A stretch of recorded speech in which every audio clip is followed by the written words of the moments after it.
your starters, but compared to anything else, but I guess the general frustration. We're in a different kind of mode where we're obviously losing. It's 4 in a row. Is that right? And we've been accustomed to learning while winning, and you find ways to dig it out even if you don't have it, or you're building chemistry or whatever it is. We haven't been in this position in a while where you understand you have to play better and you're losing, and it's just not a good feeling all the way around. So, yeah, we don't want to be insane and keep doing the same thing, expecting different results, but we have to kind of pick each other up, understand. We have, everybody in that locker room has to figure it out. That's what the job requires. We understand that, and it's just tough right now to go out and keep fighting hard. I understand our energy and effort was there, and you don't have any results to show for it. Someone was talking about how it's not all the young guys. Starters have to stay responsibility, but where do you see the difference in what people have to work on, whether it's the bench unit, what they have to work on versus the starting group? I think we all just have to be accountable to each other. When things aren't going right and you're not winning, the spotlight's going to be on what individual players, what collective, 5-man groups aren't playing well, to then, try to highlight whatever needs to change. But when things are going well, the whole team gets love. So you have to everybody has to be in the same boat.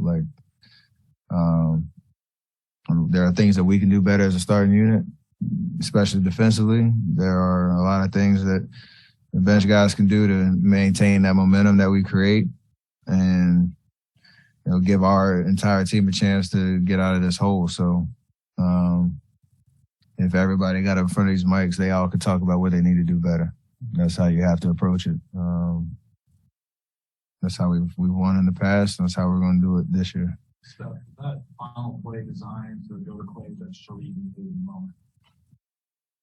No, I mean, play designed to try to create a simple look, not try to have too much traffic. I think I caught it and turned, made a jab step, and then I saw, 2 Magic jerseys. And then you make a decision whether you're going to force something up, which I didn't think I could. Made a kind of a weak pass to Clay, put him in a tough position, and he tried to make the best of it. They made the right read to trap at the right time. We didn't have good enough spacing, so another learning lesson. Over the years, you guys have struggled sometimes in the regular season. But this year, the first year, you guys go all the way down to the 30th spot defensively. Offensively, I think you guys are doing okay. Is there any concern about that, going to trying to get the championship?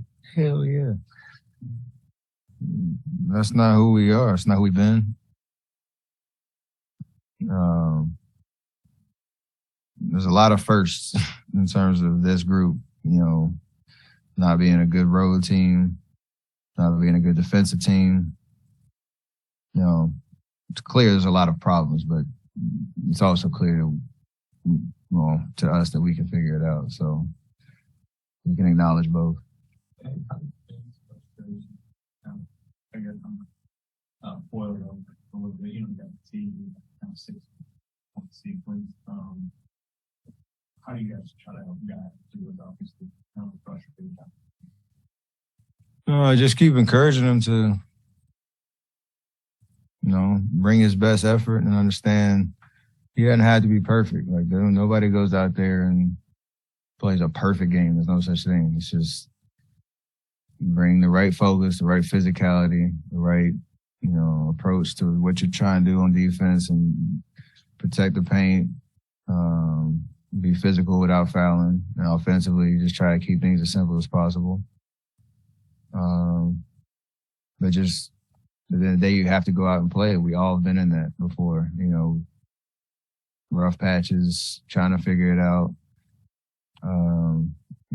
Feel like nothing's going your way. You have to just work your way out of it. individually and collectively, he's a part of that. Too wide out.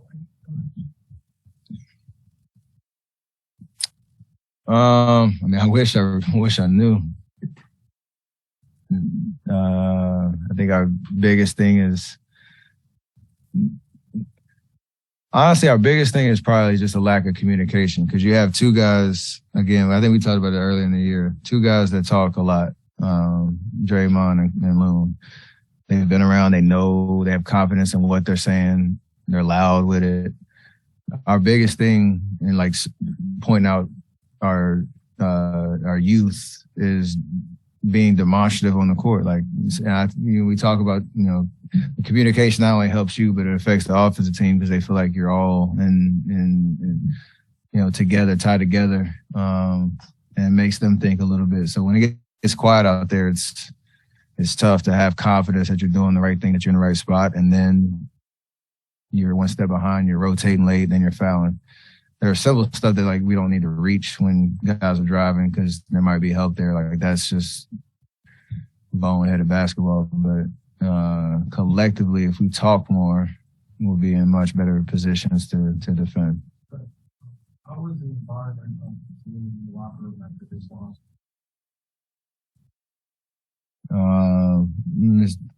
It's down, because you have high expectations to come in, especially against a team that's struggling as well, and you feel like you should win this game. We didn't.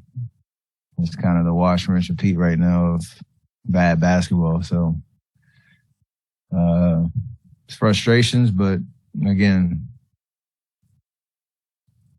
it's 9 games in. We got to figure out how to get out of this hole. So your thoughts on Paulo Banchero and his impact on the Magic? Great talent, physical. I do like his competitiveness, the way he started in the first half to, just keep sticking with it, knowing it can turn around pretty quickly. He stayed aggressive, didn't kind of shy away from a rough start, which was, pretty impressive for a young guy. But, talented guys like that who have an opportunity to play, they're going to have a lot of great moments. They're going to have some tough moments. But you want to see those intangibles of competitive fire that kind of separate you from everybody else. I didn't like seeing it, but it was cool seeing it tonight for a guy like that.